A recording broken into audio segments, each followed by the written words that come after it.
മലയാളപ്പുഴ മോഹൻ എന്ന് പറയുന്ന CITU നേതാവ് പത്തനംതിട്ട ജില്ലാ സമ്മേളനത്തിൽ വെച്ച് അദ്ദേഹം ശാസിക്കപ്പെടുന്നു. എന്തിന് ശാസിക്കപ്പെടുന്നു? അദ്ദേഹം പറയുന്നത് ഈ കുടുംബത്തോടൊപ്പം നിന്നതിന്, അല്ലെങ്കിൽ വളരെ കൃത്യമായിട്ട് മനസ്സിലാക്കി കൊടുത്തതിന് അദ്ദേഹം ഇത് ചെയ്യപ്പെടുന്നു. എന്നിട്ടാണ് മുഖ്യമന്ത്രി ഇപ്പോൾ പറയുന്നത്, എന്താ പറയുന്നത്, PP ദിവ്യ കുറ്റക്കാരിയാണെന്ന് തോന്നുന്നത്. അതാണ് ഞാൻ പറയുന്നത്. ഇത്ര ഇരട്ടത്താപ്പ് പാർട്ടിക്കും നേതൃത്വം. പിന്നെ CPI സംഘടനയെ പറ്റി നമ്മൾ പുറത്ത് കേൾക്കുന്നുമില്ല.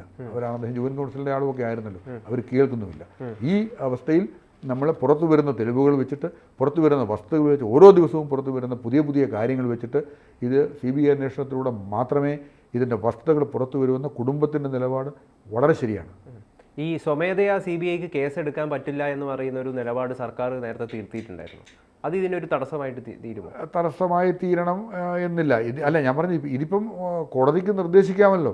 ഈ സിംഗിൾ ബെഞ്ചിന്റെ ഡിവിഷൻ ബെഞ്ചിന് തീർച്ചയായിട്ടും തിരുത്താൻ കഴിയുമല്ലോ. എന്തായാലും ഈ വിഷയത്തിൽ നവീൻ ബാബുവിന്റെ ഈ വിഷയത്തിൽ നേരറിയാൻ CBI തന്നെ വരണമെന്നാണ് പൊതുസമൂഹം മുഴുവൻ ആഗ്രഹിക്കുന്നത്. നവീൻ ബാബുവിന് നീതി കിട്ടട്ടെ എന്ന് നമുക്ക് വാശിക്കാം, പ്രാർത്ഥിക്കാം.